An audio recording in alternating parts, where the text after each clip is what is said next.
quel autre irions-nous qu'à toi? Tu as les paroles de la vie éternelle, et nous avons cru, et nous avons connu. Bonsoir à tous et bienvenue dans votre émission Une question m'intrigue. Alors ce soir, nous allons répondre à la question d'un internaute qui nous demande: Jésus est-il vraiment né d'une vierge? Mais comment est-ce possible? Eh bien, Jésus est vraiment né d'une vierge. Et ça, c'est parce que la parole de Dieu nous le dit. On va peut-être ensemble lire quelques passages et on va essayer de répondre de manière simple pour que tu puisses comprendre, mais aussi nous t'encourageons à faire des recherches, mais aussi le plus important, à prier, parce que c'est Dieu qui a révélé cela dans sa parole et Dieu t'orientera, il te donnera la réponse, la solution que ton cœur est en train de chercher, et il se révélera à toi. Voilà. Pour cela, on va lire un premier passage dans Luc, le premier chapitre. Au 6e mois, verset 26, l'ange Gabriel fut envoyé par Dieu dans une ville de Galilée appelée Nazareth, auprès d'une vierge fiancée à un homme de la maison de David, nommé Joseph. Le nom de la vierge était Marie. L'ange entra chez elle et dit: Je te salue, toi, à qui une grâce a été faite. Le Seigneur est avec toi. Troublée par cette parole, Marie se demandait ce que pouvait signifier une telle salutation. Et l'ange lui dit: Ne crains pas, Marie, car tu as trouvé grâce devant Dieu. Et voici, tu deviendras enceinte, et tu enfanteras un fils, et tu lui donneras le nom de Jésus. Il sera grand et sera appelé Fils du Très-Haut, et le Seigneur Dieu lui donnera le trône de David, son père. Nous allons lire un autre passage dans Matthieu chapitre 1, à partir du verset 19, qui nous dit: Joseph, son époux, qui était un homme de bien et qui ne voulait pas la diffamer, se proposa de rompre secrètement avec elle. Comme il y pensait, voici un ange du Seigneur lui apparut en songe et dit: Joseph, fils de David, ne crains pas de prendre avec toi Marie ta femme, car l'enfant qu'elle a conçu vient du Saint-Esprit. Et elle enfantera un fils, et tu lui donneras le nom de Jésus. Et c'est lui qui sauvera son peuple de ses péchés. Voilà. Donc par rapport à ces deux passages, on se rend compte véritablement que Jésus est né d'une vierge, de Marie qui était vierge. Marie était fiancée à Joseph. Et quand tu es fiancé à un homme, vous n'avez pas de rapport sexuel. Et c'est comme ça, c'était comme ça à l'époque, c'est comme ça aussi aujourd'hui. C'est vrai que les choses deviennent maintenant à l'envers et c'est dommage. Mais c'était comme ça, c'est comme ça que ça se passe. Et Marie elle-même, elle était étonnée de ce que elle est enceinte alors qu'elle n'a pas connu d'homme. Et l'ange vient lui rassurer. Et Joseph également, il s'est inquiété. Ah, celle que je devais épouser est enceinte. Il voulait vraiment, on va rendre secrètement pour ne pas également qu'on dise que toi là, tu es tombée enceinte avant le mariage. Non. Et l'ange est venu le rassurer que cet enfant est né ou sera conçu de l'action du Saint-Esprit. Que ta fiancée est véritablement vierge. C'est vrai. C'est vrai. Et cela, c'est vrai, on ne peut pas expliquer comment est-ce que ça s'est fait que quelqu'un qui n'a pas connu d'homme puisse avoir un bébé dans le ventre. La science va essayer d'expliquer ça, mais ne trouvera pas de solution. Et ça, ce n'est que Dieu qui peut faire de telles choses. C'est quelque chose de miraculeux. Et c'est pourquoi c'est un miracle. Et on ne peut pas, puisqu'on ne peut pas expliquer, on doit tout simplement le croire. Et ma prière, c'est que Dieu puisse te convaincre et te montrer que c'est véritablement un miracle que Jésus soit venu et qu'il est venu par une vierge. Et c'est vrai, puisque c'était le plan de Dieu, il y a tout un sens derrière. Et c'était important, au fait, vraiment que Jésus soit venu d'une vierge. Parce que il pouvait peut-être, étant le sauveur du monde, puisqu'on a dit qu'il devait sauver le monde, il pouvait faire une entrée spectaculaire ou descendre des airs avec un grand chevaux ou bien quelque chose comme ça pour ébayer un peu tout le monde parce que c'était vraiment le sauveur. Mais Dieu n'a pas choisi cela. Il a voulu qu'il puisse naître, qu'il puisse être conçu par l'action du Saint-Esprit et grandir, devenir bébé, naître, devenir bébé, grandir petit à petit. Et ça a vraiment un sens important. Important. Le premier sens, c'est déjà parce que par là, on montre combien Jésus est pleinement homme et pleinement Dieu. Il n'était pas moitié-moitié, comme certains peuvent le dire. C'est compliqué à expliquer, mais c'est comme ça.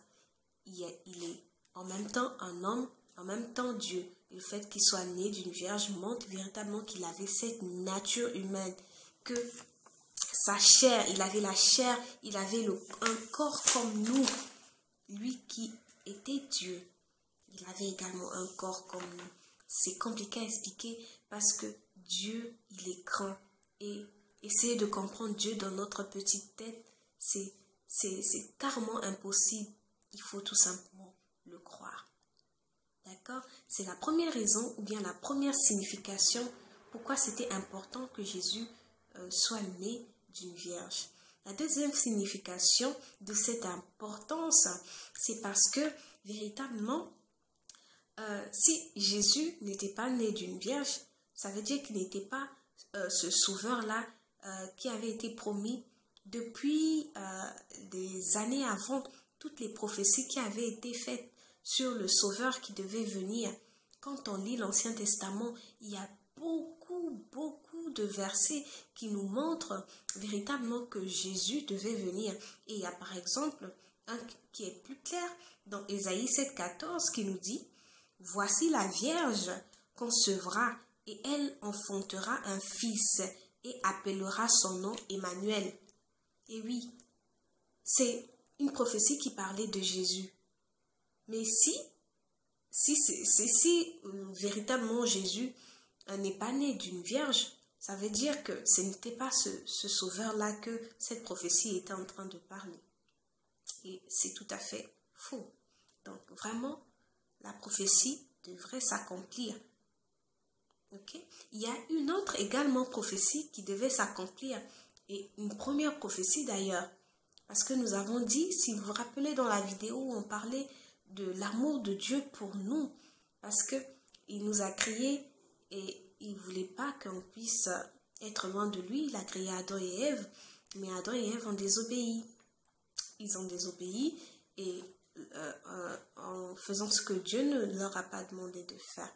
Et voilà, quand Dieu demandait, mais qu'est-ce que vous avez fait? Pourquoi vous avez désobéi? Adam a dit, c'est la femme que tu as mis à mes côtés. Ève a dit, c'est le serpent. Et voilà, dans Genèse 3,15, c'est la première prophétie qui parlait véritablement de cette solution que Dieu avait pensée pour pouvoir restaurer cette désobéissance d'Adam et Ève. Il avait dit que la descendance de Ève devait écraser la tête du serpent.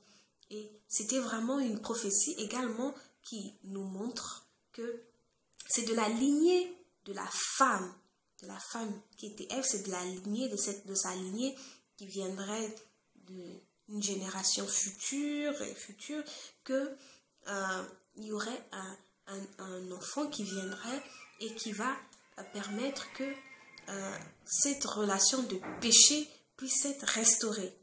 Et c'était vraiment une autre prophétie également qui devait s'accomplir. D'accord? C'est pourquoi vraiment Jésus devait naître. Parce que c'est vraiment de cette lignée-là qu'est venu le Sauveur. Ok? Il y a également un autre sens dans le fait que Jésus devait naître et en plus devait naître d'une vierge. Parce que véritablement, le fait qu'il soit né d'une vierge, ça veut dire que quand il a été conçu, ça n'a pas été comme nous. Nous, on a été conçus d'un homme et d'une femme. Il y a eu un mélange des spermatozoïdes et des spermes. C'est un mélange biologique qui nous a créés. Mais Jésus, ça n'a pas été comme ça. Marie a été comme un vase. Vous voyez, quand vous voyez un vase d'eau, ce n'est pas le vase qui fait sortir de l'eau par elle-même. On met de l'eau à l'intérieur. Marie, son ventre a été comme un vase qui a reçu par l'action du Saint-Esprit ce sauveur qui devait naître par elle. Ça veut dire que puisque ça n'a pas été un mélange biologique, ça veut dire que Jésus n'a pas hérité de cette nature pécheresse. Parce que nous avons vu que depuis Adam et Ève, tout le monde a péché. Adam et Ève a péché. Tout le monde, tous les êtres humains deviennent pécheurs.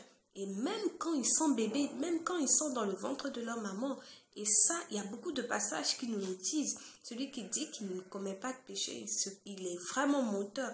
Il y a un autre passage également qui est un peu plus clair dans le psaume 51, verset 5, qui dit « Voici, je suis né dans l'iniquité et ma mère m'a conçu dans le péché. » Ça veut dire que quand on est vraiment pécheur.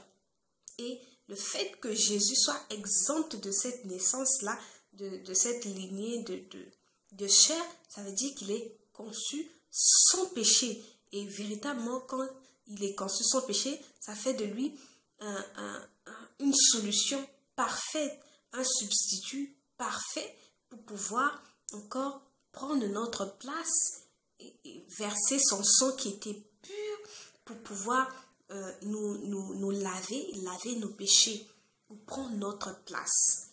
C'est vraiment un sens puissant de cette naissance d'une vierge. Vraiment, ça fait de lui qu'il est exempt de cette nature de pécheur. D'accord? Et il fallait vraiment que ce soit ainsi, comme je le disais, parce que le fait qu'il soit sans péché, ça le fait de lui qu'il soit vraiment parfait pour prendre notre place. Et en envoyant son fils, Dieu nous donne un remplacement. Un remplacement parce que Jésus, puisqu'il est né sous la loi, ça permettait que nous puissions échapper au jugement de Dieu à cause de notre péché. Et en prenant notre place, il prend aussi cette condamnation qu'on devait avoir, ou bien qu'on devait subir, parce que la loi nous condamnait, qui nous disait que nous sommes pécheurs et le péché, c'est la mort. Le péché conduit à la mort, à la séparation avec Dieu. Et voilà un véritable sens pourquoi Jésus devait naître d'une vierge. C'est un miracle qui est venu, qui a eu son sens, mais qui a un sens vraiment important pour toi et pour moi. Vous voyez combien c'est important, jusqu'à quel point Dieu a trouvé une solution pour le pécheur, pour toi et pour moi, jusqu'à quel point il s'est rabaissé pour pouvoir naître, pour pouvoir être bébé, naître et grandir au fur et à mesure, et tout cela vraiment pour être un remplacement parfait, pour pouvoir accomplir une prophétie, pour pouvoir trouver une solution pour toi et moi qui avions péché. C'est vraiment un véritable acte d'amour, comme je l'ai dit tantôt et comme je le redis encore. Et comment on réagit face à cela? Cet acte, ce sacrifice, ce grand sacrifice que Dieu il a fait, il s'est vraiment humilié, il s'est rabaissé, il a pris une forme humaine pour pouvoir te sauver, pour pouvoir me sauver. Et que réponds-tu face à cela? Quelle est ta réponse? Quelle est ta réponse? Voilà.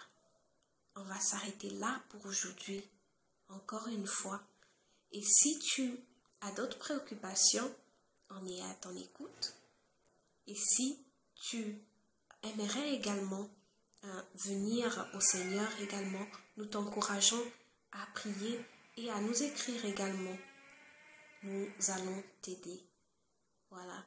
Et pour d'autres personnes qui ont une question, nous sommes là. Vous pouvez nous écrire sur unequestionmintrigue.blogspot.com ou alors vous pouvez nous envoyer un message sur notre profil WhatsApp ou sur notre numéro de téléphone directement.